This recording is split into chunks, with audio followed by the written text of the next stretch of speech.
Então, dá o quê? 1, 2 segundos para... Ele conta 1, 2, 3 e começa a falar?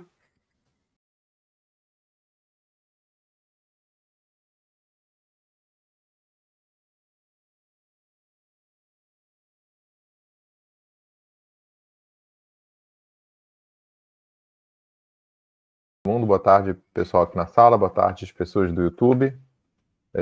Eu sou o Felipe. Estou aqui com o Eduardo e o professor Hércules e os demais aqui na sala para poder assistir esse seminário que vai ser apresentado pelo professor Hércules. O seminário ele é da regularidade ao caos, a física dos sistemas complexos, né? E o professor Hércules, ele veio lá, está lá no momento na UTFPR, né? Ele está lá no Paraná. Ele é professor associado do Departamento de Matemática da UTFPR. Ele tem uma formação de bacharel em Física e licenciado em Matemática, então ele tem 2 graduações. Ele é mestre em Física e doutor em Física.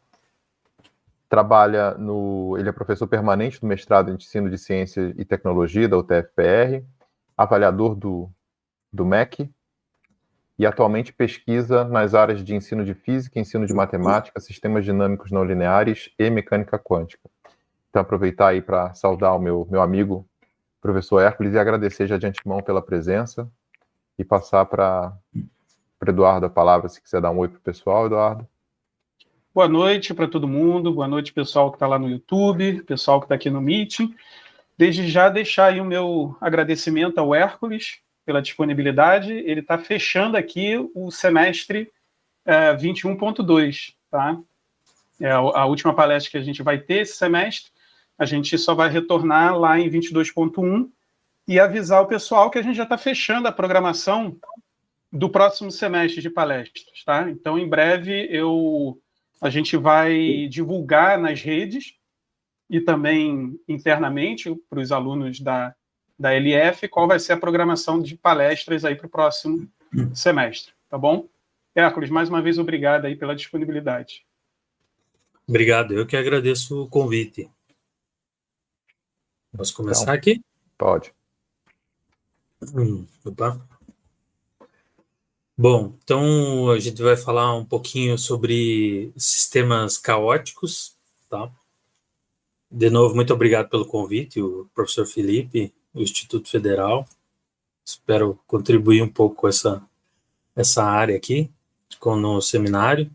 E eu vou tentar passar um pouco sobre algumas coisas básicas, assim, e uns temas um pouco aprofundados, mas trazendo ele mais superficial, sem ser muito aprofundado, para vocês não ficarem muito perdidos aí, tá? Então, eu vou falar um pouquinho do histórico, sistemas dinâmicos caóticos ou sistemas complexos. Eu já vou mostrar a diferença de cada um. Mostrar para vocês as ferramentas que a gente usa lá, que é seção de Poincaré, expoente de Lyapunov, discretização, e alguns fenômenos que é dentro do fenômeno físico, que você vai pegar lá um pêndulo simples, por exemplo, você vai ter lá órbitas periódicas, dinâmica caótica, e em outros sistemas vai ter bifurcação. Então, é um fenômeno dentro de outro fenômeno. Tá? Então, na verdade, essa área, para a física, a maioria dos físicos chama de sistemas complexos. Tá? E ela é um pouquinho ampla, o sistema complexo.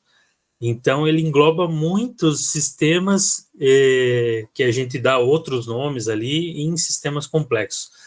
E o ano passado, por coincidência, o prêmio Nobel foi para esse tipo de pesquisa. Então, os 3 pesquisadores aqui, o Manami, o Russell e o Parisi, eles ganharam por estudar sistemas complexos. Então, os 2 primeiros aqui pela modelagem do clima da Terra, tá? E por quantificar o aquecimento global, então, que é um sistema dinâmico ou sistema complexo, com muitas variáveis, né? E se torna caótico com o passar do tempo.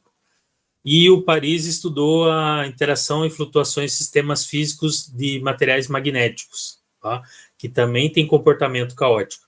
Então, por coincidência, o prêmio Nobel do ano passado foi para esse tipo de estudo. Tá? Então, só uma definição bem rápida ali para saber o que é um sistema complexo. Ele não tem muita definição, ninguém dá muito, tá? mas é um sistema que apresenta múltiplas variáveis que você vai abordar no sistema. Não é só você olhar a posição, tempo, é bem mais 4, 5, 6, 10 variáveis, até 20, 30, pode ter infinitas variáveis aí que vão complicar o teu estudo. E por ele apresentar uma dinâmica caótica, normalmente o sistema ele tem traços de regularidade, que a gente chama de periodicidade, e tem uma dinâmica caótica, tá? Que é um comportamento, às vezes, imprevisível da gente saber. Na física, especificamente, a gente chama... Na verdade, a CAPES nem chama isso de sistemas complexos, tá? É bem difícil procurar esse nome aqui. Às vezes você acha mais fácil, dinâmica não linear. E onde que eles estão presentes aqui? Nos sistemas menores que a gente conhece lá, que estuda na graduação. Então, você tem lá em sistema mecânico, na mecânica clássica já tem sistema caótico. Meteorologia, que foi o que o pessoal ganhou o prêmio Nobel ali, que já envolve mais de uma área, né? Termodinâmica e hidrodinâmica, e até mais ali. Sistemas nucleares, controle de plasma, da fusão nuclear, tá? Tokamak. Hoje em dia é o sistema que eles estão buscando para gerar novas fontes de energia, né? Controle da fusão nuclear. E na matéria condensada existe o cristal líquido e os materiais magnéticos ali, que depende como você pega, eles têm comportamento caótico. E tem também sistema quântico. Você pode pegar lá distribuições de energias de sistemas clássicos que vão ser caóticos em sistemas quânticos. E o que também foi bastante usado, a descrição do comportamento da Covid-19 ano passado e do outro ano, também se aplica a sistemas complexos, tá? E tem muitas variáveis, tem alguns modelinhos lá, modelo Sears, que é da pessoa infectada, aquela que transmite, e as recuperadas, e você analisa a taxa de transmissão de cada uma. Então, esse daí também é um modelo dinâmico, tá? Na matemática tem um nome mais específico, que se chama sistema dinâmico mesmo, tá? Sistemas dinâmicos, que representa evolução no tempo de alguma variável. Então, em matemática, a gente trabalha só com funções e equações diferenciais. São essas duas formas, de forma mais aplicada, né? Mas, claro, que ela vem de uma modelagem do sistema físico, que daí vira equações, uma função, ou uma função de iteração, e equações diferenciais que você evolui no tempo. Então, uma variável depende do tempo. Às vezes tem uma, duas, três, tá? Tem várias variáveis. Então, como que surgiu isso? O sistema dinâmico, então, como eu tinha falado ali, é um sistema que muda a sua configuração ao longo do tempo. Por exemplo, você andando na rua lá, você está vendo a sua posição mudar ao longo do tempo. Então, se você tiver uma equação que pode descrever isso, que a gente tem as equaçõezinhas de movimento lá, já é uma equação de movimento, tá? Ela é simples, pode ser qualificada ali como sendo uma função só, e não uma equação diferencial.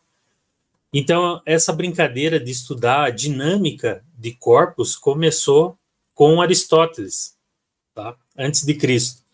Então, Aristóteles veio e falou que o universo era esférico, que era a forma mais perfeita que existia, e a Terra estava no centro, né? Então, é o início do modelo geocêntrico. E também ele falou que tinha o éter no espaço, tá?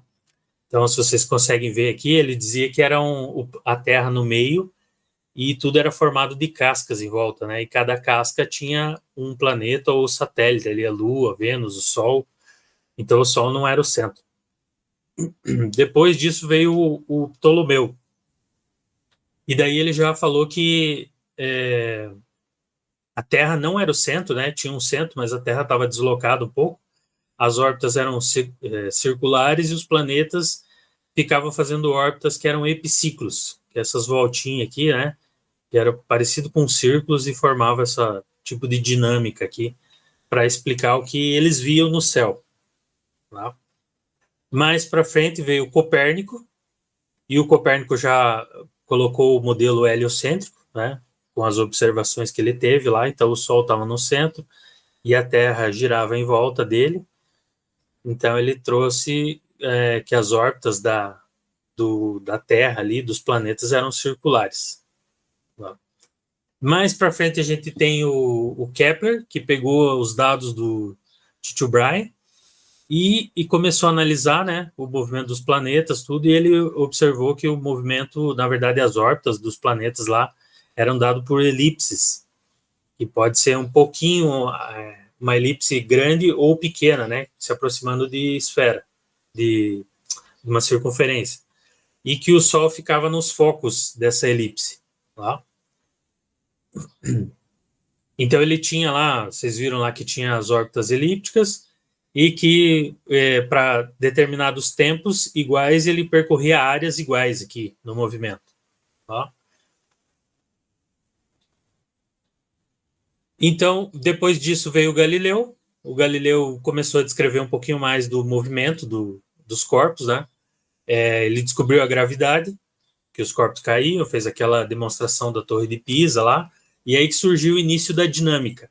E depois veio o Newton. O Newton criou a dinâmica que a gente conhece hoje, né, que a gente aplica normalmente.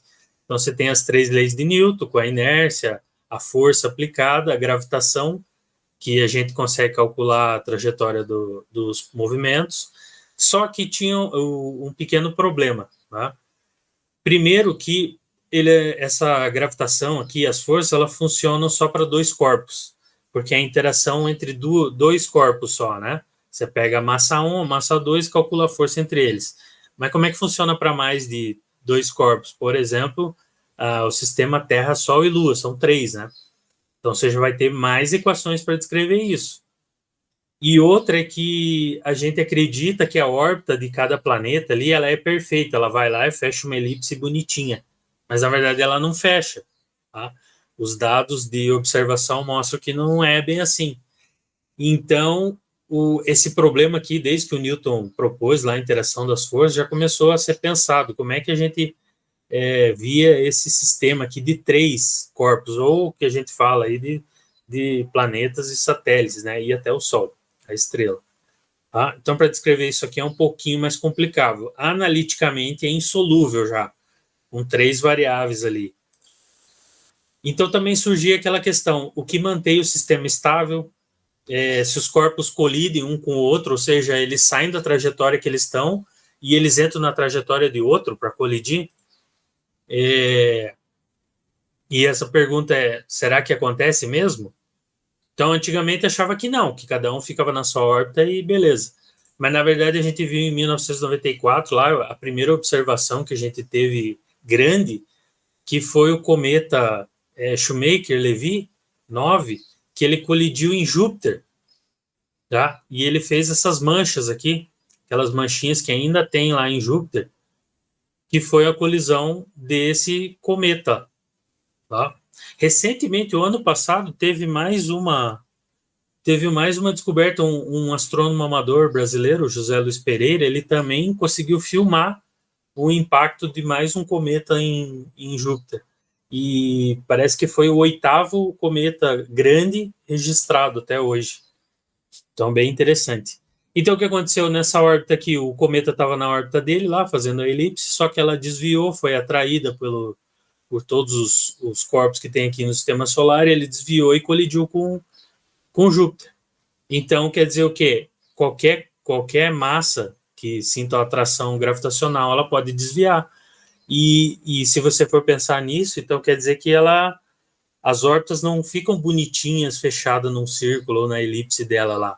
Ela pode estar sendo modificada. Então, se você olhar as órbitas que a gente pensa lá que são bonitinhas, aqui as elipses, na verdade elas vão fazendo, e isso aqui já foi visto, que é a órbita de Mercúrio, que é a mais fácil de ser observada. Ela tem uma precessão aqui, ela vai indo, passa do lado e ela vai mudando. Então, ela não volta no mesmo lugar exatamente. E esse não voltar no mesmo lugar é que vira uma dinâmica caótica. Se ele voltar sempre no mesmo lugar, você ia ter uma regularidade, tá? Se ele volta quase do ladinho, a gente diz que é quase regular ou quase periódico. E quando ele não volta nunca naquele lugar, a gente diz que é caótico, tá? Vai ter um comportamento caótico, uma dinâmica caótica. Então, os sistemas caóticos começou disso daqui, ó. Em 1887, o rei Oscar II da Suécia, ele propôs um problema. ele gostava muito de matemática, jogos matemáticos lá e desafios, e ele passou um problema para quem conseguisse resolver uma questão de como que o sistema solar era estável, os 3 corpos. Tá? Mas, se a gente for ver, a descrição desse sistema leva 9 equações. Se você for lá e escrever a equação de Newton, combinada da força, né, segunda lei, combinada com a gravitacional, você vai ter aqui, só abrindo em derivados, ó, a massa, e aqui a aceleração, que é a derivada segunda da posição, e aqui a gravitação das massas, ó, a massa 1 e a massa 2, e aqui a posição relativa dela, você vai ter esse sisteminha aqui. Só que eu posso ter 3 massas, então que vai variar aqui, de 1 até 3, e eu ainda posso ter 3 coordenadas, x, y e z. Então, se eu abrir tudo isso aqui, vão dar 9 equações. Então, analiticamente, não tem como resolver isso daqui, tá? Então, quem que propôs uma solução para isso? Foi o Henri Poincaré, tá? Ele pegou e fez uma análise qualitativa da estabilidade dessas equações diferenciais. Isso em 1888, e por coincidência ele ganhou o prêmio, tá? Então, ele pegou essas equações e deu um tratamento qualitativo, ele descobriu o caos e ele viu que existia uma sensibilidade nas condições iniciais. Dependendo de onde você começa, um sistema ficar imprevisível ou ele pode ser periódico ou quase periódico, tá? Então, quer dizer que você pode pegar diferenças pequenas nas condições iniciais, ela pode produzir um fenômeno gigantesco, bem diferente no final. Mais para frente, e o que ficou mais famoso para o público em geral, né, o sistema caótico, ou a teoria do caos que as pessoas falam, é que tinha o professor Edward Lorenz, ele era professor de ciências atmosféricas do MIT, né? Então ele estudava o tempo lá no MIT. Ele pegava e descrevia, só que o tempo ele tem diversas variáveis, né? Você tem lá temperatura, pressão, tem velocidade da massa de ar, você tem a viscosidade, como que está se comportando, né? Então, tem diferentes variáveis aí para você estudar isso daí. Então, ele tinha um sistema de 12 equações diferenciais acopladas, tá? Que era uma misturada com a outra, para descrever como que o ar se movia na atmosfera. E ele tinha que fazer, não dá para fazer na mão a conta dessas equações diferenciais. Você quer saber como que a pressão, a temperatura, elas evoluem conforme o tempo. Então, você vai lá e vê como cada variável evolui. Para isso, você tem que resolver a equação diferencial. E, para isso, só com métodos numéricos, calculando o computador. Só que, na época, o computador não era que nem é hoje, né? Não é tão simples de fazer isso. Antigamente era mais complicado. E daí ele tinha um problema no computador dele lá, que ele jogava um número que às vezes ele precisava jogar lá 6, 7, 10 casas decimais. Só que o computador dele só aceitava algumas casas. Então, eu só coloquei um exemplo aqui, tá? Eu não sei quantos aceitava lá. Mas, por exemplo, de 6 ele colocava 3 só. E ele via que aquilo ia mudando ao longo do tempo. Ele dava um comportamento para frente que não era irregular, ele não conseguia prever o que ia acontecer. Então, ele já começou a notar que essa daqui é a condição inicial. Você mudando pouquíssima coisa, você cortando uma casa aqui e deixando de falar que aqui é o número 4, 5, 6, você já começa a ter uma alteração gigante no futuro, tá? É a mesma coisa que se vocês pensarem lá, a conta que a gente paga da gasolina no posto, que a gasolina tem 3 casas decimais e ela não aparece para nós, né? Porque você está truncando aquilo ali. E esse truncamento ali, ele gera um comportamento caótico no futuro. Que, na verdade, a gente está perdendo dinheiro, né? Essa que é a questão. Oi. É daí que vem aquela expressão do efeito borboleta? Isso, é o próximo slide aqui, ó. Então, ele conseguiu simplificar esse sistema dele ali para 3 equações de 3 variáveis, x, y e z. Então, apareciam essas equações aqui, ó. E o acoplado quer dizer o seguinte, ó, que aparece em uma equação de uma variável, aparece outra variável também, ó. Então, aparece o x aqui e aparece o y. na de baixo do Y aparece o Z e o Y, então elas estão acopladas, tá?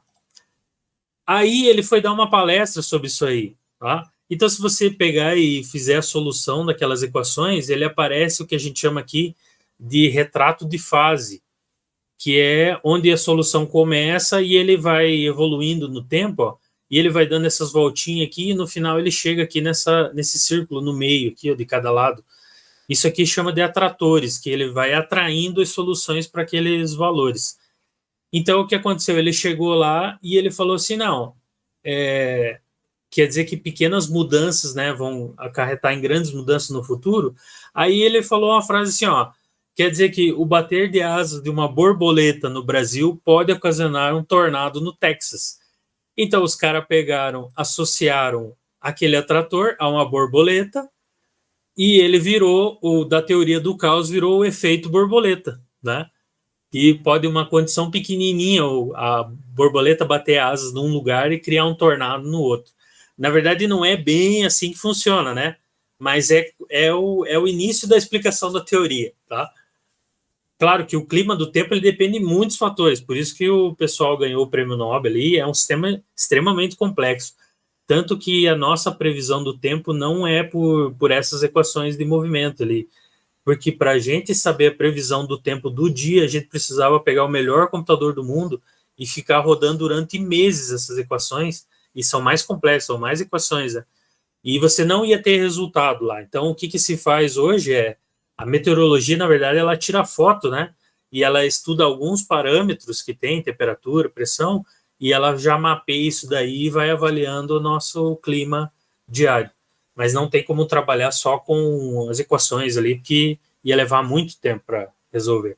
Mas respondendo a sua pergunta lá, é daí que vem a teoria do caos ou o efeito borboleta, né? Que ficou mais famoso. E quando eu entrei na universidade, eu achava que isso aqui já era um tema antigo, porque ele deu uma palestra, foi bem anterior, né? Foi em 1972.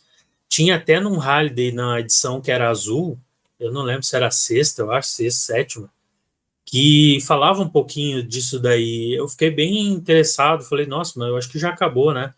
Esse tipo de comportamento também acontece lá, agora já não é tão politicamente correto, né? Mas tinha lá a fotinho do cigarro, e daí saía a fumacinha, a primeira fumacinha que sai ali, ela sai meio retinha, né? Então, aquilo ali, ele está descrevendo a nossa hidrodinâmica lá, aquela dos fluidos. E depois ele começa a esvaziar, ele começa a separar, assim, e virar em uma fumaça dispersa. Então, aquela parte já vira turbulência e já é você estudar um sistema dinâmico caótico. Tá? Quem citou, primeira vez que falou de ser caos, tratar como caos, foi o James York, mais ou menos entre 70 e 76 lá. Muito bem, daí a pergunta vem, por que estudar os sistemas dinâmicos, né? Que normalmente quando você vai descrever o sistema, ele tem a descrição dele parece ser simples, tá? Você fazer as equações iniciais lá, resolver é que é um problema, tá bom?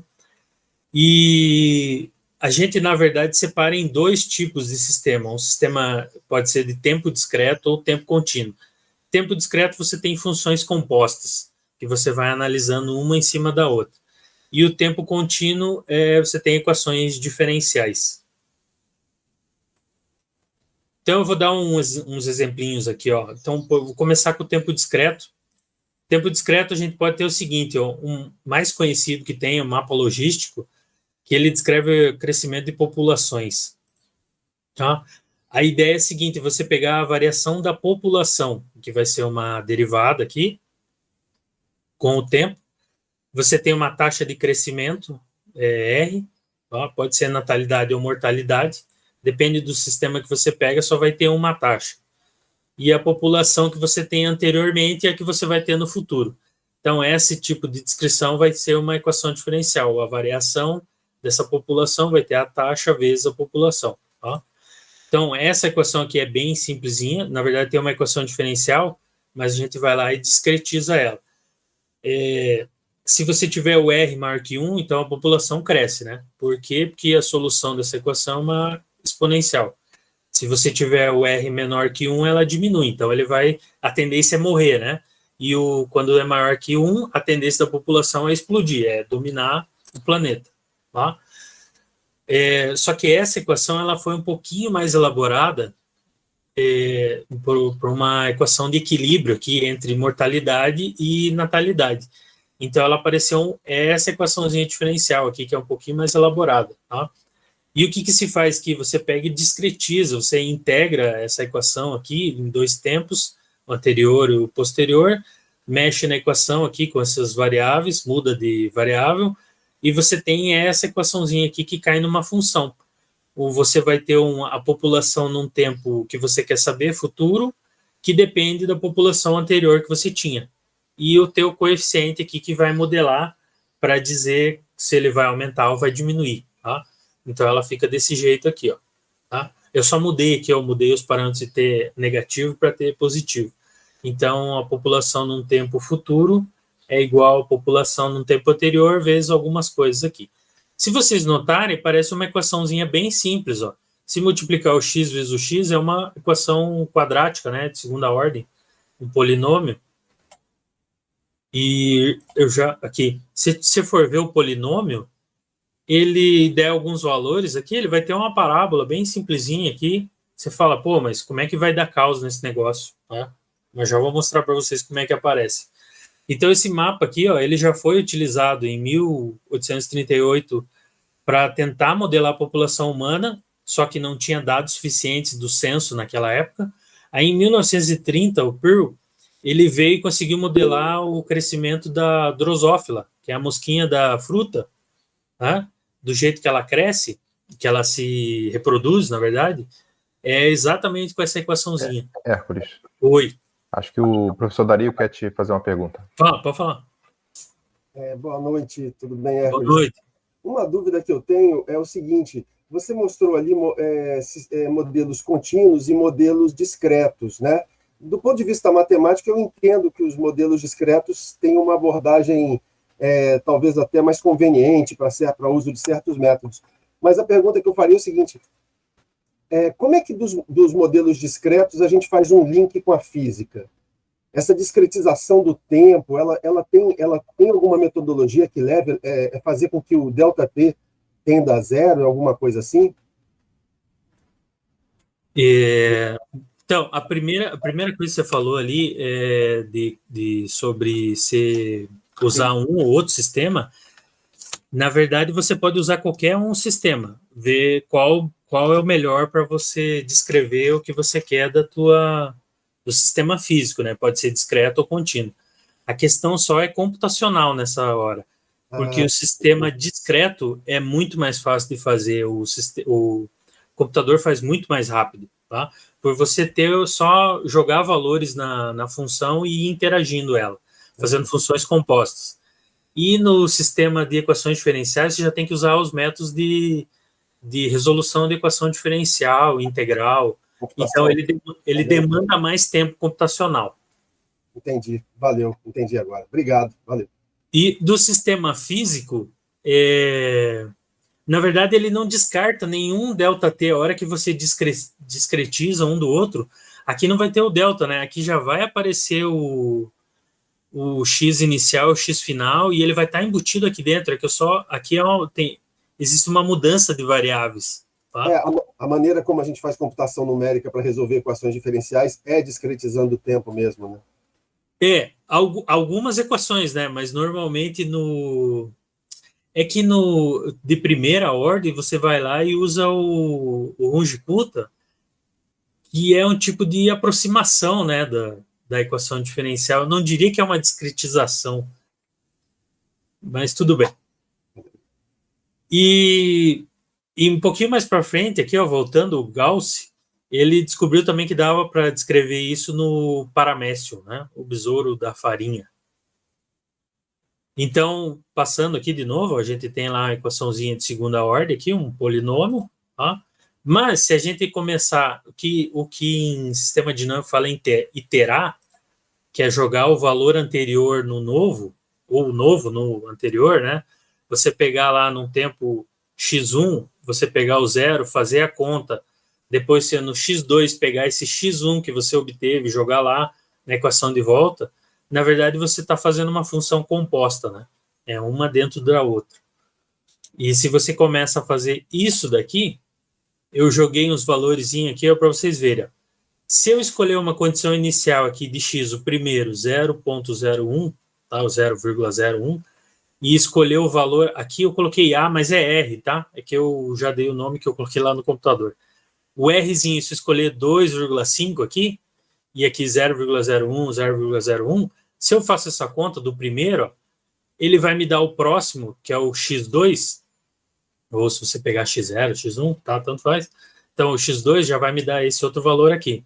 Então, ele saiu aqui ó, do primeiro que eu dei e passa para o outro. Aí eu pego esse mesmo, jogo lá e faço a conta. Pego e faço a conta. E vou jogando. Ó. Então, ele vai me dando a tabelinha. O que acontece é que ele vai vindo, aí ele vai passando aqui e ele estabiliza num certo valor, que nesse caso aqui é 0,6, tá? Então, ele vai estabilizando. Aqui, ele não chegou ainda no ponto estável. Quando ele chega aqui, ele estabiliza nesse ponto. Aí a gente diz que o sistema tem um período que ele vai ficar sempre nesse aqui. Então, a gente tem um período 1 aqui, ó. Ó. Ele, depois de um certo tempo, estabiliza. Então, aqui é tempo e aqui é o x. Tá bom? Se eu jogar lá o mesmo valor, mas mudar o valor do parâmetro ali, eu coloquei 3,2. Então, quer dizer o quê? Joguei a mesma posição, aí ele foi... Aí ele começou a oscilar agora, ó, oscilando. Aí ele pegou e estabilizou. Sempre num certo ponto aqui em cima, perto de 0,8. E aqui embaixo um 0,5, alguma coisa. Então ele estabilizou em 2 pontos. Então ele criou um período 2. Tá? Quer dizer o quê? Ó? Quer dizer que antes, se eu tivesse esses parâmetros aqui, se eu jogasse a mosquinha lá, ela ia se reproduzir em uma só. Ou 0,6, ia equilibrar lá. Ia morrer tantos, ia nascer tantos, e ia ficar sempre essa população aqui, 0,6 do que era original. Tá? Aqui não, aqui ele pode oscilar em 2 populações. Pode ser o 0,8 ou pode ser o 0,5, alguma coisa. Se eu mudar aqui ó, o parâmetro de novo, ó, de 3,2 para 3,5, ele começa a oscilar em 4 pontos diferentes. Então, a gente criou um período 4. Então, note que a condição inicial é o 0,1. Eu podia ter mudado a condição inicial, tá? O que é o parâmetro A, Hércules? Oi? O que é o parâmetro A mesmo? O A ali é o R da minha equação, tá? Ah, tá. Então, aqui nesse sistema da função aqui, o que muda ela de verdade é o parâmetro, tá? A condição inicial ela vai mudar outra coisa mais para frente lá. Então, se eu der esse valor aqui, 3,62, ele já me dá um sistema caótico. Ou seja, eu não consigo dizer mais em qual ponto ele vai parar depois de um certo tempo. Ele pode parar aqui no 0,4, 0,5, aí no próximo ele 0,6 e aqui em cima também. Então, a gente chama isso de sistema, o comportamento já é caótico. Tá? Tem uma outra maneira de analisar isso e ver esse comportamento, sem ter que ver cada um, que a gente olha esse daqui, ó. Isso aqui é um diagrama de fases, ou retrato de fases, tá? Que você tem aqui o X, como que o X vai se comportar, e aqui o valor do R, ou do A que eu estava colocando ali, tá? Que vai variar de 1 até 4. Então, se vocês notarem lá, ó, até 3,2 que eu coloquei lá, 3, alguma coisinha, ele vai só um período aqui, só um X você vai encontrar. Depois que passa aquele tempo inicial, tá? Esse tempo inicial que ele fica pipocando, aqui a gente chama de tempo transiente, até ele estabilizar ou convergir para aquele valor. Então, ele vai sempre dar esse númerozinho aqui, aí ele vai chegar nesse parâmetro aqui, ó, ele abre em 2. Então, ele criou uma bifurcação para um período 2. Aí, se você vai chegando lá, perto do outro período que eu mostrei ali, ó, ele abriu em 4 aqui, ó. Então, você tem um período 4. Depois, ele abre para 8. E assim ele vai indo, ele vai aumentando até virar caótico. Tá? Na verdade, ele abre o período 2N até ele virar caótico. Ok? Aí tem... Oi. Hércules, acho que tem... Precisaria de novo, quer fazer uma Pode pergunta? falar. uma perguntinha rápida. Existe alguma explicação para aquela janela de ordem que a gente consegue ver ali perto de 3,6? 3,6 não, 3,8? Não existe.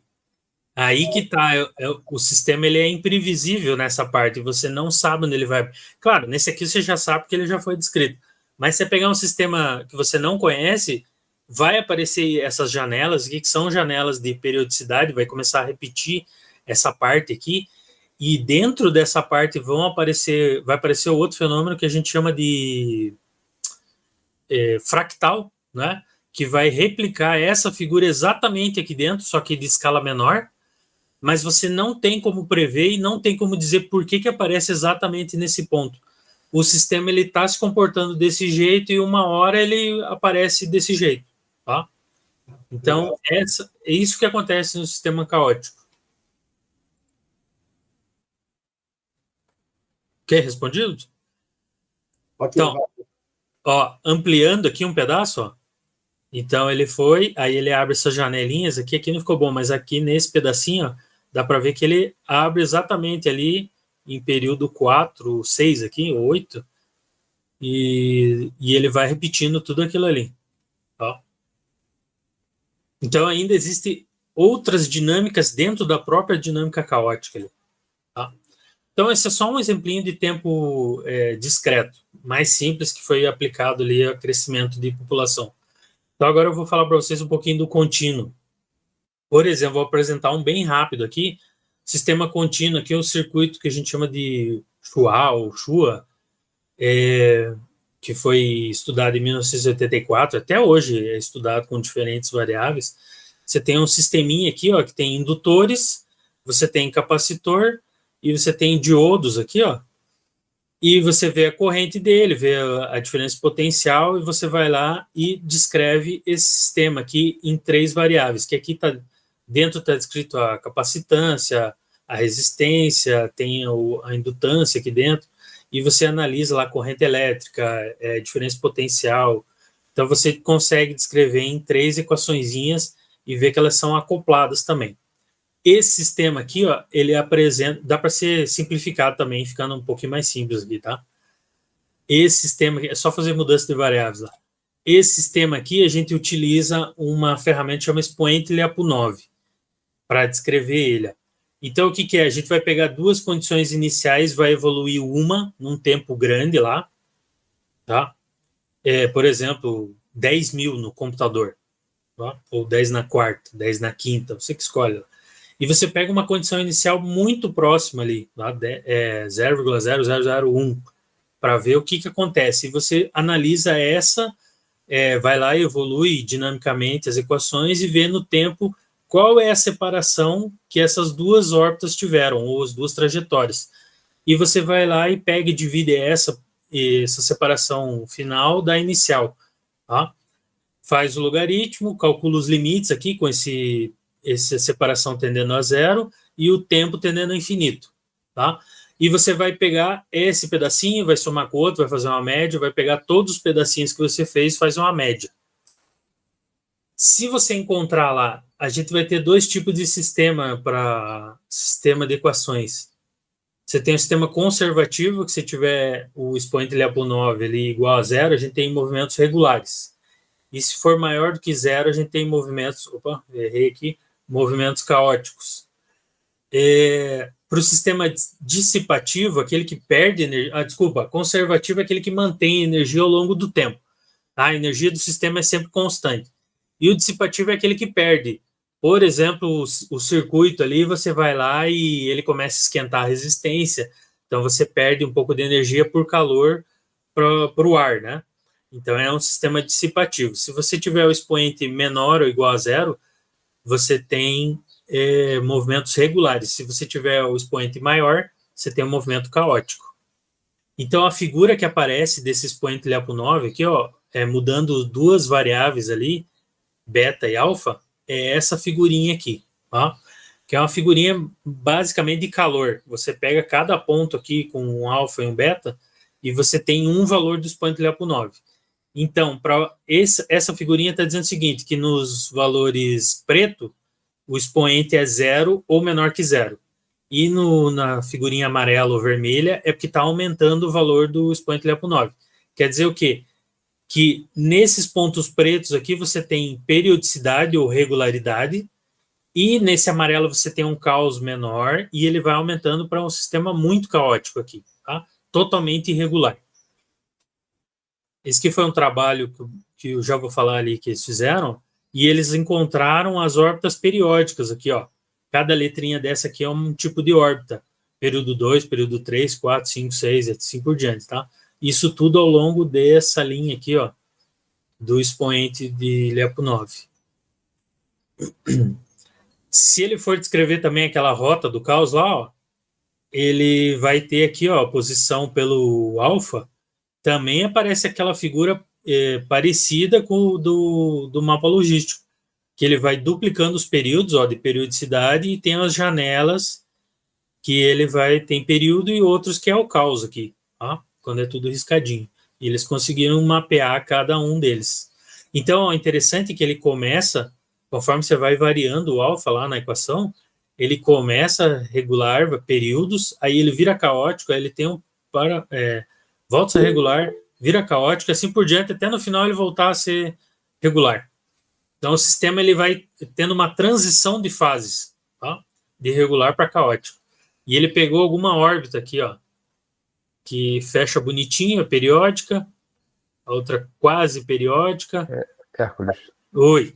O Eduardo, acho que vai fazer uma pergunta. Então, aquele diagrama anterior que você estava mostrando, esse aí, podemos dizer, então, que as órbitas planetárias se encaixariam nessas janelas aí? Quase, porque o sistema é um pouquinho diferente desse aqui. Eu vou mostrar o que vai aparecer lá na frente, no outro sistema. Certo. Que eu estudei um parecido. Uhum. Mas a descrição dele é um pouquinho diferente. Uma perguntinha. Aquele mapa, aquela figura do caos anterior, aquela que tinha o desdobramento dos valores estacionários, ali tem uma constante, né, que se fala constante de Feigenbaum, não é? Associada àquele mapa. Eu acho que essa constante está ligada a uma certa razão, como se os pontos de desdobramento de período seguissem uma certa lei que envolve essa constante. Isso. Essa constante ela está associada nesse outro mapa também? Ela é uma constante universal desses processos? Ou cada processo, ou cada mapa logístico, ou cada mapa, ou cada sistema dinâmico tem sua constante? Cada sistema dinâmico tem a sua constante, mas a ideia da regra é a mesma. Tá? O comportamento dela é o mesmo, só cada um tem o seu. Aquela constante de Feigenbaum, que é 4, alguma coisa, se eu não me engano, né? 4,9, eu não me lembro direito. Mas ela está associada àquele mapa da parábola, né? Isso. Eu acho que é bem aquele lá. Certo. Então, esse foi um trabalho de um professor que era do Rio Grande do Sul, do D2, né? Do Christian e do Jason. Foi em 2008. E teve um que a gente fez, que eu fiz no doutorado, eu, meu orientador, mais um colega, o professor Bimes, da UFPR, que foi estudar 3 partículas sobre um anel. Então, esse daqui a gente pegou e fez um sistema conservativo, a energia se conservava, e você tinha 3 partículas pontuais ali, que eram só pontinhos sobre um anel. E elas podiam andar sobre o anel livremente de um lado para o outro, e elas colidiam. Quando uma encontrava a outra, colidia, dava uma batida e ia para o outro lado, mudava a sua trajetória. Tá? E cada uma podia bater uma na outra, só que sobre o anel. Então, a gente conseguiu descrever esse sistema, que ele pode ser descrito como se fosse uma partícula preso numa caixinha triangular, ou seja, uma partícula batendo nas paredes num triângulo, ou você pode considerar como sendo 2 partículas numa linha, batendo nas paredes aqui no finalzinho e batendo entre elas, colidindo entre elas. Ó. Quando a gente tem o sistema conservativo, a gente chama de sistema hamiltoniano. Então, só para descrever um pouquinho como que a gente faz isso, a gente vai lá da mecânica clássica e pega lá, transforma em coordenadas generalizadas, depois equação de Lagrange, depois a gente usa a equação hamiltoniana. Então, a hamiltoniana, a gente vai lá e soma a energia cinética mais a potencial. Então, por exemplo, aqui da sistema massa-mola, né? Uma massinha de massa M preso a uma mola e ele pode se mover aqui livremente sem atrito. Então, a gente pode escrever aqui a energia cinética dele lá, ó, com a massa e a velocidade ao quadrado, e mais o potencial, que é o potencial da mola, que nesse caso que é m ômega quadrado x quadrado. Tá? Então, nesse caso, eu descrevo o meu sistema por essa hamiltoniana aqui, e se eu quiser saber, se eu puxar ela para o lado e soltar e ver como ela vai se mover aqui ao longo do tempo, eu vou usar as equações de Hamilton, que são as daqui, né? A derivada da posição no tempo, a coordenada generalizada, né? Que vai ser só x nesse caso, que é a derivada do Q no t, e a derivada hamiltoniana em relação ao momento p. Então, notem que agora aqui a descrição do sistema ela muda de x para velocidade para posição e momento. Tá? E momento, lembrando que é massa vezes a velocidade. Então, você tem também... Então, são duas equações que você tem, né? Na verdade, aqui é a velocidade, né? Porque é a derivada da posição, a velocidade é a derivada da hamiltoniana pelo P, e aqui a derivada do P em relação ao tempo é a força nossa, né? Que é menos a derivada hamiltoniana em relação à posição. Então, você tem as equações de movimento. Com isso aqui, você consegue descrever o movimento da partícula onde você quiser. Tá? Então, o que a gente fez para o anel? A gente criou lá a hamiltoniana, né, com a energia cinética e mais os potenciais. Então, o que normalmente era feito antes de a gente fazer o trabalho ali? Isso aí se chama bilhar, tá? São sistemas, como se vocês pensassem lá, a mesa de sinuca ou a mesa de bilhar lá, as bolinhas batendo nas paredes lá, andando. Só que lá envolve mais reflexão, como se fosse na ótica, porque lá tem um sistema dissipativo, né? Então tem mais algumas coisas. Mas normalmente se considerava que cada colisão com a parede ou com outra bola é uma delta. Então é isso que a gente estuda, né? Ele dá um pico de força ali, e eles vão um para um lado, outro para o outro, ou vão para o mesmo lado, você tem uma colisão ali. Só que computacionalmente uma delta não existe, tá? Você faz uma gambiarra lá dizendo para ele, se acontecer essa batida, você vira de lado. Então, isso que você faz no computador. Aí a gente pensou o seguinte, o que a gente pode fazer nesse potencial para que isso não ocorra? A gente coloca uma transição real, que ele vai chegando lá, ele sente uma força com o outro, bate e ele ou muda de direção, vai junto, acontece alguma coisa. Tá? Então, a gente foi lá e descreveu as colisões de cada um e viu que eram um triângulo. Tá? A hamiltoniana continua assim, aí a gente pegou lá e tinha posições relativas, e para descrever essas interações que a gente chamou ou paredes suaves, a gente colocou esse sigma aqui embaixo, dividindo. E ele que vai me dizer se você vai chegar na parede e vai ter uma colisão, ou ele vai sentindo e depois empurra de volta. E eu já vou explicar melhor isso. Ou se ele vai ser bem rígido, se ele vai chegar lá, bater e voltar. Tá? Então vão ter alguns potenciais das três partículas aqui, da combinação entre elas. E a gente fez uma substituição de variáveis aqui, para mudar isso aqui, para ficar um pouco mais palpável, que é esse monstro inteiro que a gente substituiu, e apareceu essa hamiltoniana aqui, em 3 coordenadas, x, y e z, de 3 potenciais. Tá? Então, aqui a gente vai ter embutido ali dentro os sigmas, que vão me dar essa relação aí de interação entre as partículas colidindo e as coordenadas delas. Tá?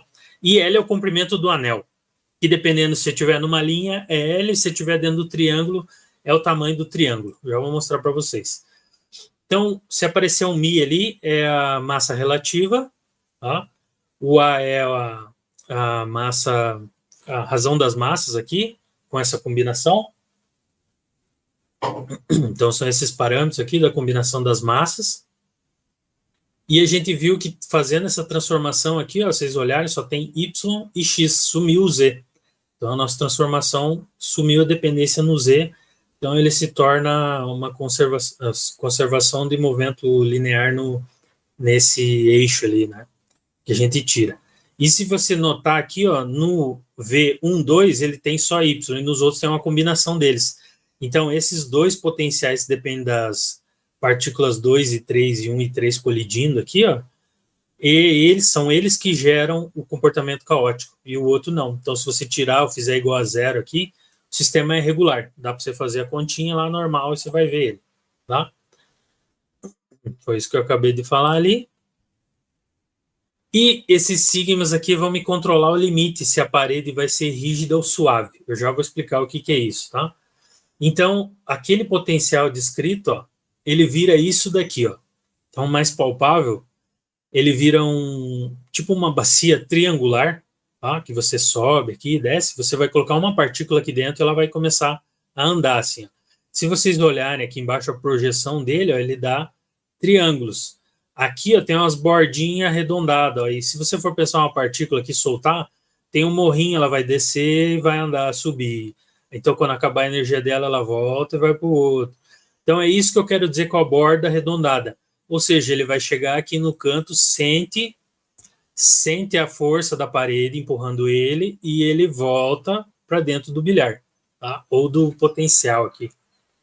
É isso que eu queria dizer com suave, tá? Se vocês olharem lá as coordenadas que eu dei, ó, ele vira exatamente o triângulo. Então, aqui você tem o Y, que é essa coordenada do triângulo, a outra coordenada e o X igual a zero. Então, se você pegar o L, você vai aumentando o triângulo, vai aumentando o L, aumenta o triângulo aqui. Consequentemente, também aumenta a parede, tá? Ela vai ficando mais rígida, mais retinha. Já vou mostrar para vocês. Então, a gente testou para várias funções aqui. Eu peguei só duas aqui, ó. Uma exponencial para colocar no potencial lá, que é essa cara aqui, exponencial do módulo de x, e o sigma aqui, e a função erro, que é a melhor que funciona, tá? X e dividido pelo sigma. Se vocês notarem, a função erro, ela é definida dessa forma, que é uma integral do exponencial. E quando você vai fazer uma equação de movimento, é a derivada desse potencial, a derivada do potencial que vai te dar a força, ela vai dar uma exponencial elevado a x quadrado, tá? Ou menos x quadrado. E aqui o sigma que vai definir o ladinho. Então, o que a gente tem que estudar aqui? Ó? Conforme o sigma tende a zero, a função vai tender a uma delta. Tá? Quer dizer isso aqui, ó. Eu tenho a minha funçãozinha e ela vai fazendo uma bordinha aqui. Ó. Conforme eu vou tendendo a zero o sigma, ele vai se aproximando de ficar reto aqui. Tá? E o que a gente queria antes, ó, a gente vai ter, se for ver a exponencial de x quadrada, é uma gaussiana, né? Então ela vai ter uma ondinha aqui, ó, um pico, e conforme você vai achatando ele, tendendo a zero, ó, ele vai crescendo esse pico até virar uma delta. Então o que a gente fez? A gente conseguiu descrever de forma suave uma parede ou uma interação entre partículas. Colocando isso daí na Hamiltoniana, ó, então virou a energia cinética mais os potenciais aqui, ó. Tá, apareceu lá a função erro do Y, da combinação aqui deles e dos sigmas. Tá? E aqui é um V0 para dizer qual é o nível de energia que ele vai estar ali. Aí a gente vai lá e calcula a equação de movimento. Então, se tem duas variáveis, a gente vai ter 4 equações de movimento, né? Porque é x, y e px e py, tá? Então aparecem essas daqui, ó. Então notem lá que antes eu tinha a função erro aqui no potencial e agora eu tenho a exponencial, ó, e o py. Então são 4 variáveis que eu tenho agora. Essas 4 variáveis formam o meu espaço de fase, que chama. Normalmente você vê a partícula se movendo aqui de um lado para o outro, esse aqui a gente chama de espaço de configuração, né? E naquelas 4 variáveis lá a gente chama de espaço de fase. Então, se eu pegar lá um comprimento L igual a 5, ó, eu tenho umas bordinhas bem suaves, o triângulo está bem arredondado aqui. E eu vou escolher cada nível de energia onde ele vai estar. no primeiro vermelhinho, no amarelo, no verde, e assim por diante. Agora, se eu pegar e aumentar o comprimento dele, eu vou deixando as bordinhas mais rígidas, bem retinha aqui, quase, né, nesse caso. Mas conforme eu vou tendendo aqui a infinito maior, ele vai tendendo ao delta. E ele vai ficando bem estreitinho aqui embaixo, ó, já vai ficando mais rígido. Então, o espaço de fase, normalmente, ó, ele é definido por um hipertorus, tá? Que é uma rosquinha. E a energia está contida nessa superfície da rosquinha. Então, a gente vai pegar e vai usar um artifício aqui de cortar um plano dessa rosquinha, que é a nossa seção de Poincaré. É isso que o Poincaré utilizou lá. E quando você corta ali, você vai vendo os pontinhos lá, né? Que você pega lá em x e y, ou em px e py, e vai aparecendo uns pontinhos. Ele vai passando por lá e vai cortando ali num certo tempo. Então, para aquele sistema ali, para eu colocar as massas das partículas iguais, ó, mesma massa para as três, coloquei a suavidade igual a 1 e o comprimento do triângulozinho ficou igual a 5, tá? Ele me deu essa figura aqui. Essa figura aqui é o nosso espaço de fase, ou retrato de fase, que ela é pega quando o px é maior do que zero e quando ele passa pelo eixo, quando ele passa pela posição zero do triângulo ali, no eixo x. Aí a gente anota a posição em y e a velocidade em y, ou py, né? Então, o que acontece aqui, ó, nessa figura?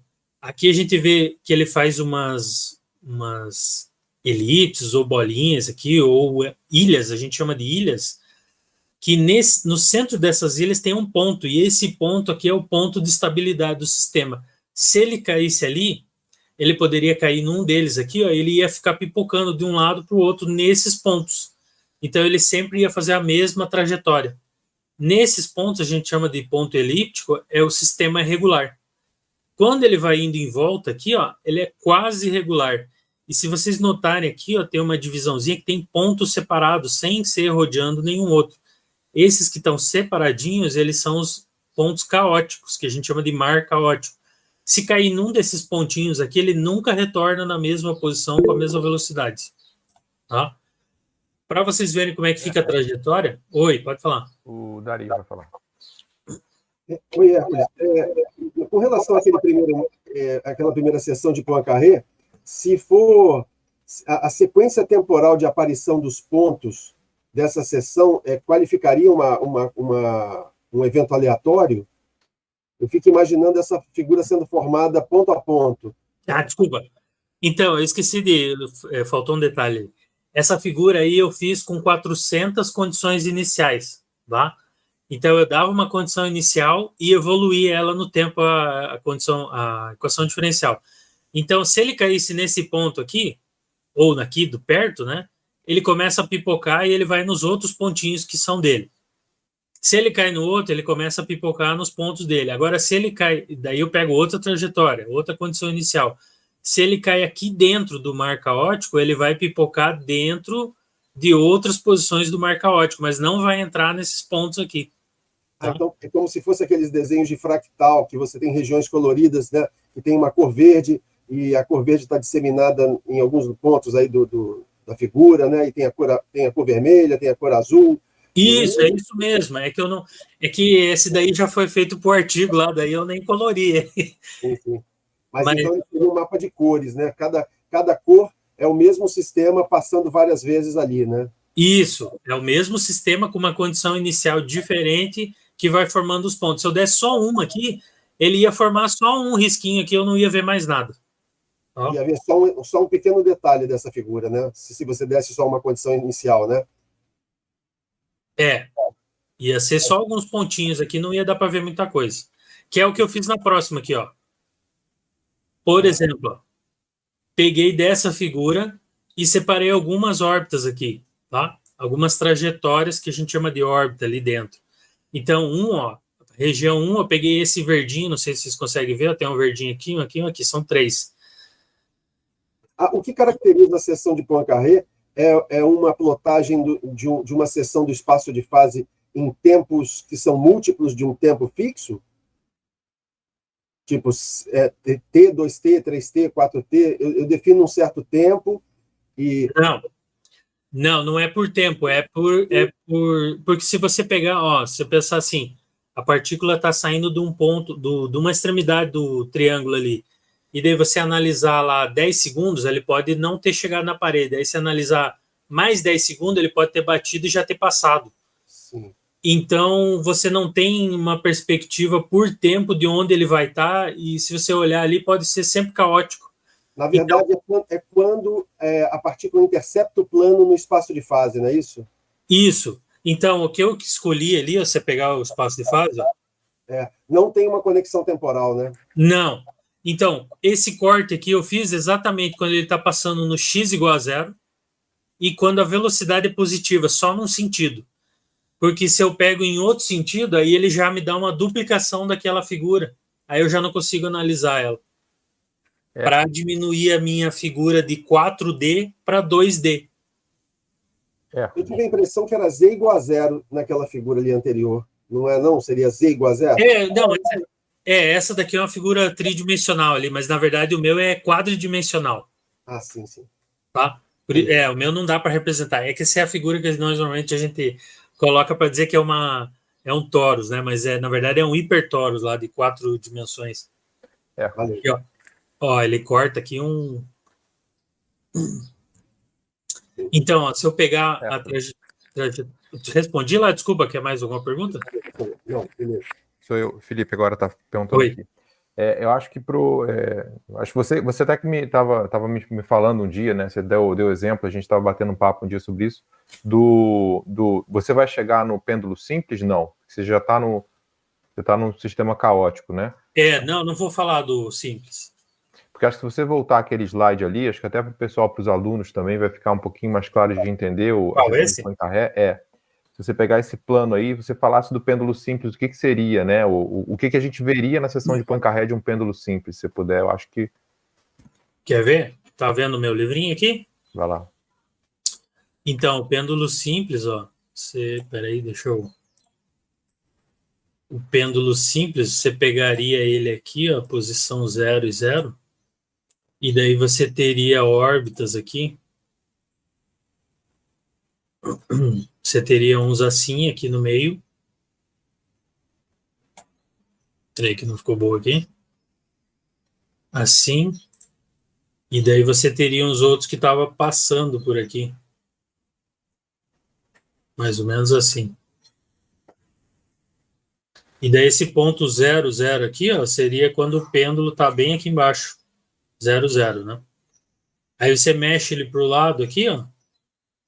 Então, você pegaria aqui sempre no 0, 0 e ele tendo a velocidade para cá, né? Então, sempre quando ele fizesse isso aqui, passasse por aqui, você marcaria um ponto aqui. Ó.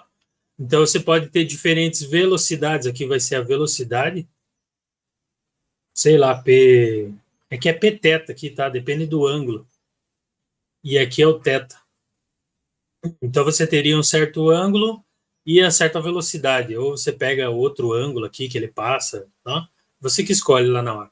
Mas ele ia te dar um ponto aqui que era estável, quando ele estava lá no 0, 0, que ele estava paradinho. Se você coloca ele aqui embaixo, ele não sai daqui.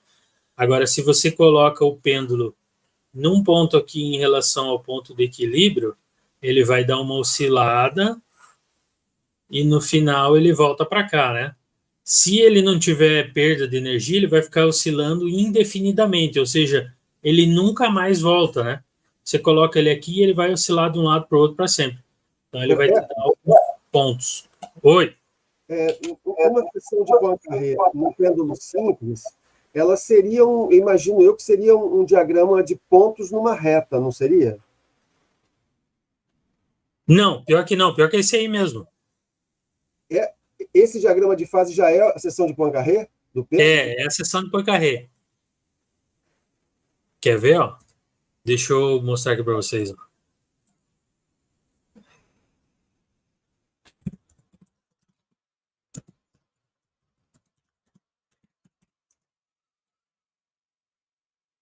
É essa aqui, ó. Ó, consegue ver aqui do Google? Como diagrama de fase, eu consigo... ele tem essa periodicidade, é? Tem, porque ele fica oscilando em torno do ponto do zero aqui, do equilíbrio, e quando ele vai muito longe, ele se perde. Aí ele vai oscilando muito longe e não volta no mesmo ponto. Tá? Sim. É por isso. Ó, esse é o que eu estava tentando fazer ali, mais ou menos. Sim. Ok? Oxe. Então, daí dessa figura aqui, eu separei algumas órbitas para ver como que fica ele andando dentro do bilhar lá, dentro daquele triângulo. Então tem esse primeiro aqui, ó, que são esses pontos verdes, ó, eu consegui pegar 3 aqui. Os pontos periódicos dele são 3. Então ele fica oscilando ali, ele vai para um lado, para o outro, ó. Vocês veem que ele faz várias trajetórias, mas passa sempre num ponto aqui, ó, nos pontos, então aparecem esses pontos aqui, ó, tá? O 2, ó, ele já faz uma figura bem mais complicada, os pontos já são difíceis de achar aqui, ó, o 2 é esse elipse aqui, esse bilharzinho, estádio aqui, ó, vermelhinho, que ele já faz isso aqui, vários pontos que ele pega. O 3, ele faz essa cobrinha aqui, ó, 3 é esse azulzinho claro aqui, ó, que é uma ilha que tem ali em volta. O 4, ele já dá uma trajetória bem espalhada dentro do bilhar, ó, ele fica zanzando, ó, de um lado para o outro, que é esse azulzão aqui, ó, que vai de um lado para o outro. E os 5 são esses em roxinho aqui, que são 3, ó, que ele já dá uma trajetória quase fininha, que quase passa pelo mesmo, mas ainda não passa. Ó, por alguns pontos aqui, ó, tem 3 pontos que ele sempre passa ali. Ok? Se você quiser olhar melhor como é que fica essa transição ali desse 4, ó, ele vai oscilando, ele passa num ponto aqui, ó, no Y, ó, 4,5, aí ele vai passando ali, depois ele passa aqui no 3,5, ele passa aqui no 2,5. Então ele tem alguns pontos que ele sempre passa. Esse é a posição pelo tempo. Tá? Posição no X e no Y. Aí eu separei ali para você olhar que ele fica oscilando de um lado para o outro, de um lado para o outro. Então já pode dizer que aqui ela é periódica ou quase periódica, né?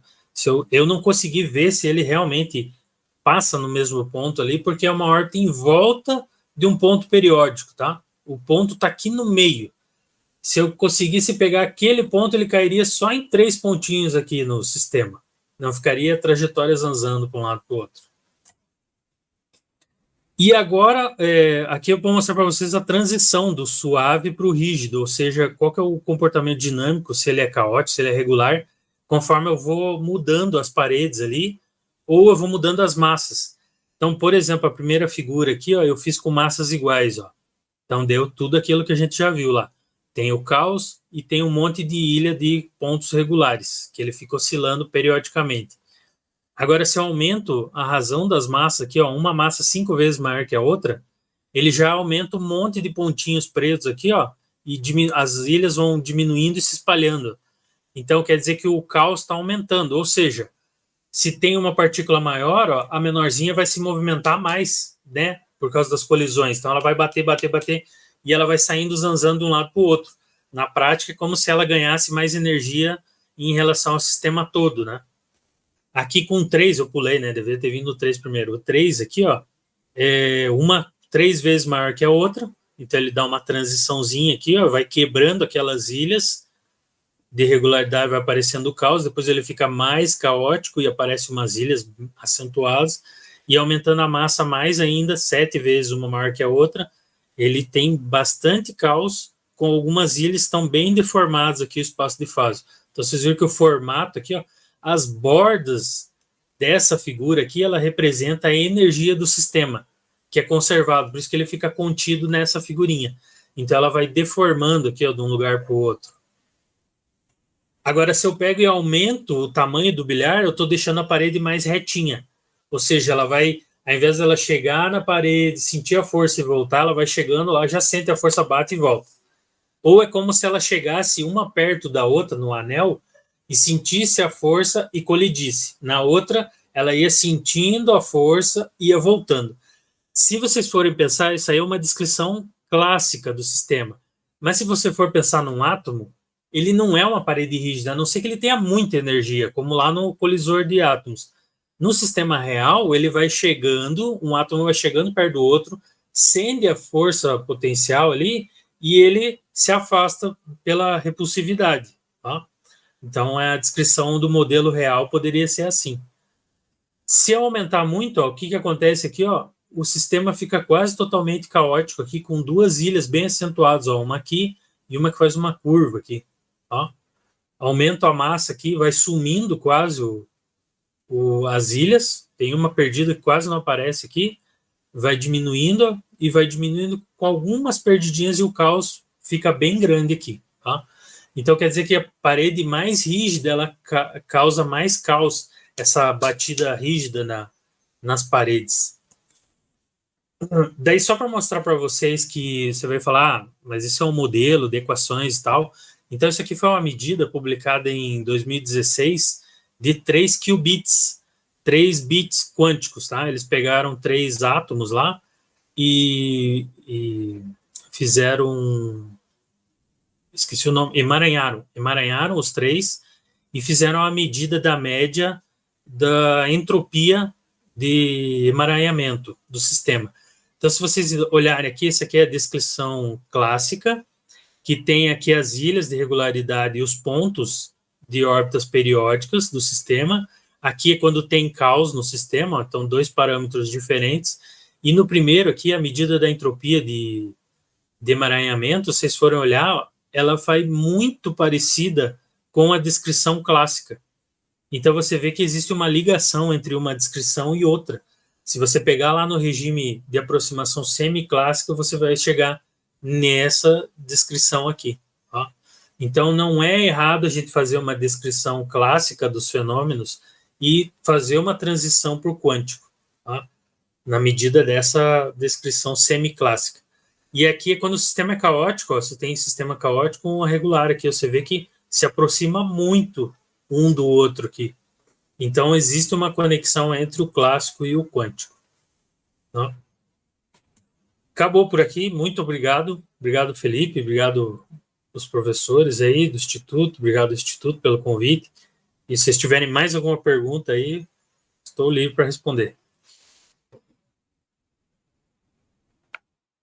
Bom, Dario. Oi, Hercules, valeu aí pelo seminário, muito bom. Eu queria te perguntar o seguinte. Oi. Esses estudos, vocês, assim, na física, tem alguma conexão com os trabalhos do Arthur Ávila e do Carlos Gustavo Tan, que são os nossos matemáticos do INPA, que trabalham com sistemas dinâmicos, e fizeram até... O Arthur Ávila ganhou a medalha Fields trabalhando com esses... como é o nome? Sinuca? É sistema dinâmico. Sistema dinâmico, mas... Bilhar de Sinai. O bilhar. Bilhar de Sinai, eu acho. Existe uma conexão? Total. O bilhar de Sinai é um tipo de bilhar. Aquele que eu fiz ali é um bilhar que eu fiz diferente com paredes suaves. O bilhar de Sinai é como se fosse um estádio, assim. Sim. Tá?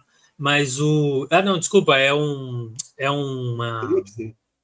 quadrado, que tem uma bolinha no meio, assim, deslocada do centro. Tá? É uma espécie de espalhador rígido, né? Isso. Um cilindro rígido, né? Isso, aquele outro que eu falei do estádio é o Bunimovt, do Bunimovt. Tem total conexão. Ele e o pessoal do INPA ali, eles estudam sistemas dinâmicos mesmo. Só que eles estudam bem os teoremas que provam como que o sistema dinâmico tem que funcionar lá. Eles não vê essas figuras ali que a gente vê em física normalmente. Eles estudam os próprios teoremas e como que as equações diferenciais evoluem no tempo. Mas é exatamente isso. Então, como eu digo, na física chama sistema complexo ou dinâmica não linear e eles chamam de sistema dinâmico. Tá? Essa é a diferença. E o deles é provar todos os teoremas para ver se o sistema vai para lá ou não, né? O nosso mais é para ver qual que é o comportamento deles. Valeu. Obrigado. Nada. Eduardo. Hércules, eu queria entender melhor a modelagem do das colisões, você não... Depois você falou que poderia utilizar potenciais elétricos, né, para simular a interação entre os átomos das partículas ali, para simular justamente isso, né, porque na escala atômica você não tem uma colisão. Você tem uma desaceleração por conta da força elétrica e depois a repulsão. Agora, você também poderia simular essa colisão como se fosse a elasticidade das superfícies ali das partículas, né? Pensando assim, macroscopicamente falando, como se tivessem molas nessas duas partículas. Então, teria também uma desaceleração e depois uma aceleração. Esse sigma é mais ou menos isso? Ele representa uma mola nas colisões entre as partículas? É que se você pensar entre a conexão de duas partículas com uma mola, você tá colocando que elas estão ligadas ali. E se você for pensar só na interação ali, local, quando elas chegam perto, poderia ser que elas chegam, batem numa mola e daí vão comprimindo. Só que a descrição disso daí num sistema quântico, na verdade, ele é dado pela interação de Yukawa. Não sei se você lembra dela, vou colocar aqui. E eu fiz isso no mestrado. Só que, computacionalmente, você tem um problema ali de dizer exatamente onde ele vai acontecer a batida, porque se você for lembrar lá, o potencial de Yukawa, ele é V0 exponencial de menos alfa R sobre R, que é a diferença de posição das partículas. Só que se você for... Esse R aqui embaixo, ele atrapalha muito na hora de você calcular, porque ele vai para infinito lá, quando ele chega perto um do outro. Então, na interação de partículas, assim, é bem difícil calcular isso daqui computacionalmente. Por isso que a gente estava buscando uma função que descrevesse a parede, que representaria as batidas entre elas.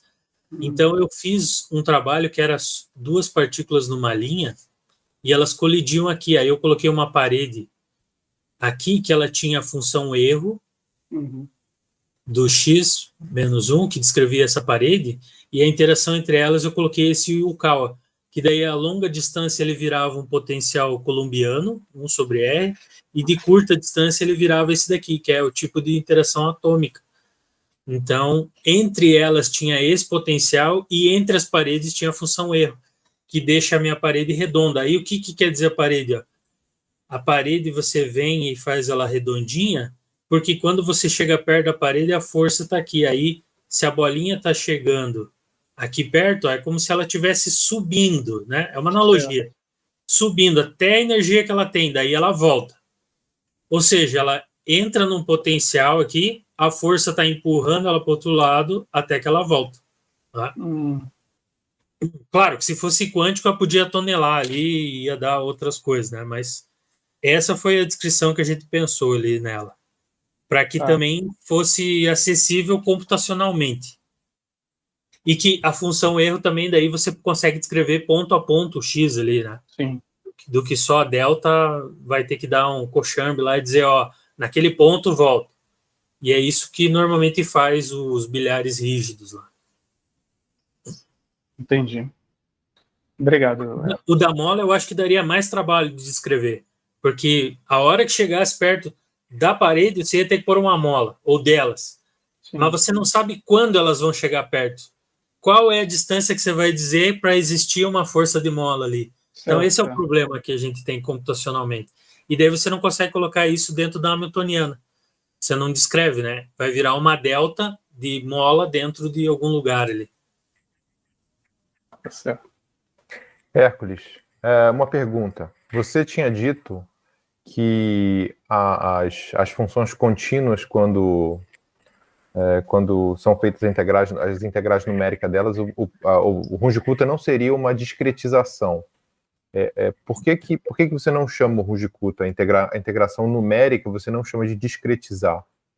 Você diz que não é discreta a integração pelo método numérico. Eu fico com dúvida.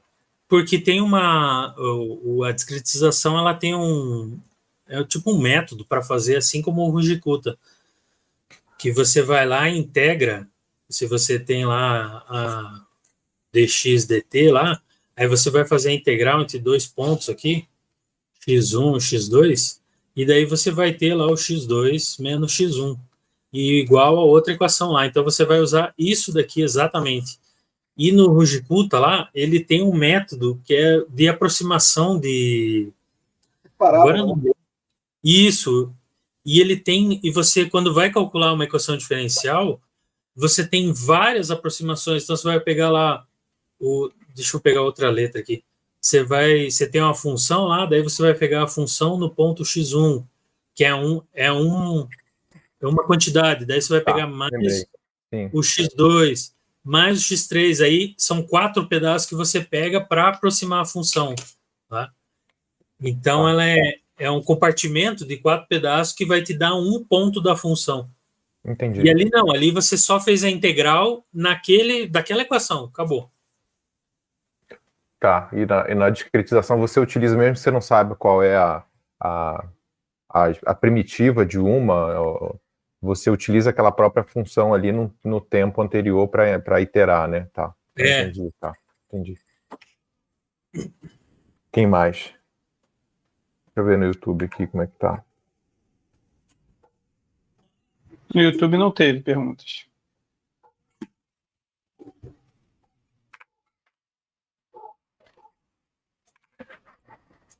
Eu posso ler uma coisinha rapidinho aqui que eu achei? Tem uma revista aqui, é a revista que fala do Arthur Ávila. Ah, eu tenho essa aí. Essa revista é muito boa. Quando ele ganhou, eu tenho essa aí. E aí o Etienne Guiz, ele faz um parágrafo muito divertido, que ele diz o seguinte: se eu tivesse que resumir 4 séculos de pesquisa em dinâmica em 2 minutos, eu diria que há 3 etapas principais nessa história. A primeira foi iniciada por Newton. É dada uma equação diferencial ordinária e sua tarefa é achar suas soluções. Foi um sucesso notável, o sucesso do cálculo diferencial. O segundo estágio começou quando Poincaré, na virada do século XX, entendeu que, em muitos casos, é simplesmente impossível achar uma fórmula para as soluções. Este é, por exemplo, o início da teoria do caos. Aí ele diz, é dada uma equação diferencial ordinária e sua tarefa é dizer alguma coisa sobre as soluções. Se possível, algo interessante, como descrever o comportamento qualitativo das soluções quando o tempo vai para o infinito. O terceiro estágio começou quando os matemáticos entenderam que, na prática, os físicos nunca sabem a equação que eles querem ver, sempre em quantidades desconhecidas que podem ser pequenas, mas que podem ter alguma influência no movimento. Esse período começou em 1960 com Smale e Thom, e diz, não é dada uma equação diferencial e sua tarefa é dizer alguma coisa sobre suas soluções. É essa mesmo, né? Não temos a equação diferencial, mas temos que alguma coisa sobre as soluções dela, né? Isso mesmo. Na verdade, a gente senta lá e fala assim, vamos estudar um sistema ali de partículas que estão se movimentando, vamos ver o movimento de alguma coisa, do pêndulo, das nuvens, ver como que elas se comportam, né? E ele, na matemática, não, ele pega uma equação diferencial e ele vai tentar dizer se as soluções existem, como que é o comportamento dela, se encaixa em alguma teoria delas ali, tem que provar a existência, unicidade e assim por diante. E acho que no fundo é um grande recado aí para os nossos alunos, né, que acham, que não sei se acham ou tem uma impressão que a gente tem certeza das coisas, né, que a gente modela, que a coisa é exata, e acho que o Hércules está trazendo um pouco dessa incerteza, dessa imprecisão, que é uma imprecisão dada, né, assim, uma imprecisão clássica, uma imprecisão formal. A gente não consegue prever a maioria, não sei se a maioria, né, mas grande parte dos sistemas, e até simples, né, o Hércules trouxe para a gente um bilhar aí, a gente não consegue prever, e a gente tem que fazer várias suposições, como o próprio Eduardo perguntou, mas e a colisão? Como é que você modela a colisão? Não sei, a colisão acontece e a gente não consegue dizer exatamente como ela acontece, principalmente para o computador, né? Então, colocar as coisas no computador é uma dificuldade muito grande. E aí o Hércules está trazendo isso para a gente aí, para a moçada que está assistindo, ter aquela paz. Eu costumo dizer que a gente tem que ter paz em não saber as coisas, né? No momento que a gente tem paz, que a gente não sabe, não entende direito, a gente consegue começar a buscar mais. Eduardo, eu perdi se você falou a coisa do planeta, a órbita do planeta. Não, era mais para entender ali naquelas janelas que quando ele mostrou aquele diagrama, eu fiquei pensando, bom, então as órbitas planetárias, se você fizesse o diagrama das órbitas planetárias, seria algo parecido com aquilo ali. Vários espaços ali de fase em que o sistema vai estar caótico e apenas algumas janelinhas em que você tem uma periodicidade no sistema. Ou seja, a gente pode dizer que nesse momento a gente está vivendo numa daquelas janelinhas, né? Os parâmetros aqui do sistema solar, a gente está naquela janela. Então, eu diria que a gente está numa dessas ilhas aqui, o elipses, e passando por ela aqui, ó, em que você tem alguma trajetória desse jeito aqui, ó, que você vai andando em volta do Sol e ele nunca volta ao mesmo ponto, mas ele passa muito próximo ali do lado. Porque tem a interação dos outros. Na verdade, não são 3 corpos, né? Os mais próximos nós, que são 9, né? Por mais longe que esteja, ainda tem uma atração gravitacional. E, além disso, o sistema inteiro ele está andando na Via Láctea, junto com a Via Láctea, andando no universo, né? Então, ele está andando, ele não fecha, não fica sempre no mesmo lugar parado, voltando sempre no mesmo. Ele pega e vai andando. Então, por isso que ele nunca fecha na mesma trajetória. Sobre isso eu também, e até, não sei se vai dar tempo de perguntar, mas, por exemplo, a órbita de Mercúrio, você tem essa precessão aí do periélio, que é mais pronunciada, vamos dizer assim, do que das demais, né? E que só foi explicada pela relatividade geral, né?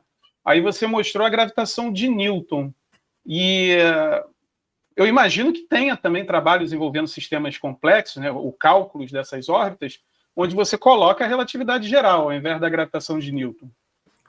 Tem um colega meu na Santa Catarina que ele já fez alguns trabalhos envolvendo já a relatividade restrita, mostrando algumas coisas assim. Então mesmo assim tem. E já vi trabalhos também que mostravam que sistemas caóticos também, o expoente Lyapunov ali, ele também podia fazer uma invariância com as transformações de Lorentz. Então, dá para conectar uma coisa na outra ali e fazer. Só não sei se o sistema vai ser bem fácil de estudar, né? Porque daí você coloca a relatividade e ainda a dinâmica. Não dá, não. Não dá, não. Só falta dizer que aí o expoente de Lyapunov vira complexo. Aí lascou-se, né? Uma coisa que eu não falei ali, né? Que dependendo da dimensão do sistema, você tem o número de expoente Lyapunov do dimensão do sistema. Então, no meu sistema eu tinha 4, eu tenho 4 expoente Lyapunov. Aquele que eu mostrei que era um só, ele pegou só o maior expoente Lyapunov. Tá? Então, conforme o número de variáveis que você tem lá, vai ter o número. Então, se tiver um sistema de 12 lá, você vai ter 12 expoentes Lyapunov. E daí, você estuda um e já detecta caos. Se você estudar o 2, você já entra no hipercaos. E assim, a dinâmica vai mudando um pouco mais, vai ficando muito mais complexo o estudo. Mas eu não quis falar ali para não deixar o pessoal meio assustado. O Hércules, ali no oscilador harmônico, no pêndulo, no pêndulo, né? Você tem um espaço de fase de 2 dimensões e a seção de Poincaré também é de 2 dimensões, não é isso? Não. Não, não é não. Ué. Então, a seção de Poincaré é em 2 dimensões, né? Que é só a posição e velocidade. Mas a descrição dele aqui, ó. O espaço de fase não é P de teta e teta? Não, é que na verdade é uma equação de segunda ordem, né? Espera que eu vou pôr aqui para você, ó.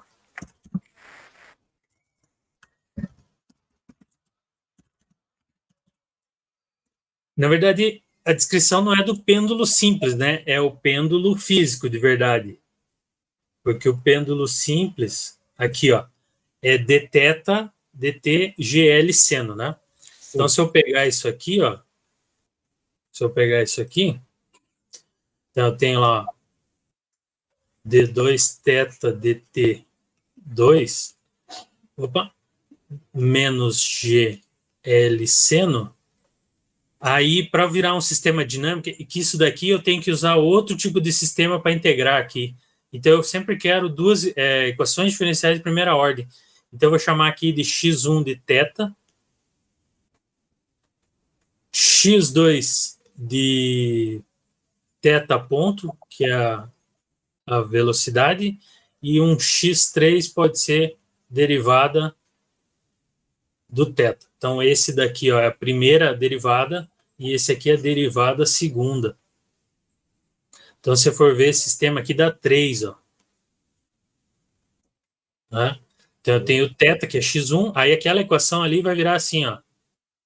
Aquela equação ali, ó, dθ2, na verdade, vai ser d derivada do derivado do θ. Então, vai ser derivada do x2 dt. E o outro aqui vai ser menos gl seno do x1. Ó. Daí eles trocam aqui como sendo ômega, aqui como sendo θ, então você tem uma. Então você tem essa equação, ó, você tem essa equação, o x2 normal e o x3, 3, que é o ômega, ponto. Tá? Não sei se conseguiram compreender ele, mas a gente troca as variáveis ali para virar a equação de uma, derivada aqui, né? A ideia é que você tem 3 variáveis para abordar como sistema complexo, você pega o pêndulo e pensa em 3 variáveis, você tem um espaço de fase de 3 dimensões, é isso? É. Então você troca ali. Entendi. Tá bom. Mas no espaço, no retrato de fase que você corta, faz aquelas figuras, você sempre está diminuindo uma dimensão, duas. Então a seção de Poincaré tem sempre uma dimensionalidade menor do que o espaço de fase do sistema, né? Isso. Tem que ser sempre 2, né? Bidimensional para a gente poder ver ele. Então você vai cortando lá, vai colocando parâmetros para você pegar sempre uma fatia dele. Eu poderia dizer, então, que se eu tiver um espaço de fase de um MRU, a seção de Poincaré seria uma reta com um ponto? Então, esse aí não dá porque ele só tem... Ele só tem uma, né? É que, na verdade, o espaço de fase Aí você me complicou, hein? Você quer um sistema simples no... Seria um ponto só, mas daria para ser um ponto O problema é que o sistema ia ser assim, ó, dx dt, aí você tinha lá V0 mais AT, e o outro, acabou, você não tinha, né? É x igual a x0. Não, esse aí já é um MRUV, né? Eu estou pensando no mais simples ainda, MRU. Então, o MRU, você tem aí ele tem a velocidade é constante, aí você não vai ter lá, vai ser só um ponto. É uma reta paralela ao eixo, né? É um P constante. É verdade. Isso é assim, né? Aí imagino que a seção de Poincaré desse movimento seria, por exemplo, um ponto numa reta. Você desenha uma reta, bota um ponto nela, destaca esse ponto e diz assim, olha, essa é a seção de Poincaré do MRU. Eu estou tentando aqui. Né? Eu não sei, mas eu nunca pensei nisso, mas eu acho que vai ser sim um ponto só. Valeu. Eu acho que é por aí mesmo, parece. Obrigado, valeu. Nada. Então, acho que já está na hora, né, pessoal? Já são 7h30. Queria agradecer de novo ao professor Hércules aí, pela gentileza aí, pelo trabalho de ter trazido uma discussão bem bacana para a gente, é um tema que é muito interessante mesmo, né? Principalmente agora que está em moda, foi o último prêmio Nobel aí de 2021 da física. Quando eu falei que ia ter caos no curso de física clássica que eu estou ministrando, o pessoal ficou, sistema complexo e caos, o pessoal ficou super empolgado, os alunos, então é um tema que desperta muita curiosidade, né? E é difícil, é um tema difícil mesmo. Essas sessões de Poincaré são difíceis aí, de vez em quando eu perturbo o Hércules para me explicar algumas coisas, mas obrigado, Hércules, obrigado, Eduardo, aí pelo último seminário. A gente está encerrando, né, os seminários desse período, agora a gente só volta depois do retorno ali no final de março, a gente retorna às atividades e retorna aos seminários. Então, pessoal, façam a resenha, tá? Não deixem de fazer a resenha dos seminários, e vou passar para o Eduardo aí a palavra. Só para agradecer aí o Hércules, a apresentação, agradeço bastante, e reforçar o que o Felipe está falando, porque essa é uma disciplina também do curso, né? Uma disciplina optativa, então os alunos inscritos nessa disciplina precisam fazer uma resenha, tá? Vamos fazer resenha aí sobre Poincaré, sobre sistemas complexos, na semana que vem para a gente, tá? Então, mais uma vez, obrigado, Hércules. Semana que vem, né?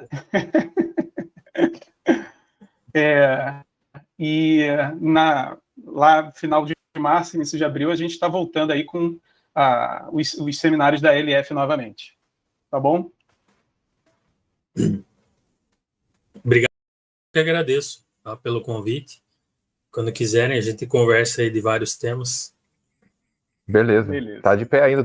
Vou te convidar para uma aula, né? Para poder explicar isso aí, explicar mesmo com mais tempo, lá 1h30 para os alunos de física clássica, para desdizer as bobagens que eu digo lá de Lagrangiano e Hamiltoniano para eles. Para o pessoal fazer assim, então era isso que o Felipe estava tentando explicar. Então, só para complementar e falar para os alunos, vocês viram ali, eu uso a Hamiltoniana, então normalmente físico usa a Hamiltoniana. E tem os engenheiros elétricos, que eles também descrevem sistema mecânico e elétrico, que eles usam mais a descrição lagrangiana. E daí a descrição lagrangiana te dá equações de segunda ordem. Então eles integram essas de segunda ordem. Tá? Eu não sei por que eles usam isso, eles gostam dessa daí, mas a mais fácil é de primeira ordem. Beleza, então tá, estou encerrando aqui no YouTube.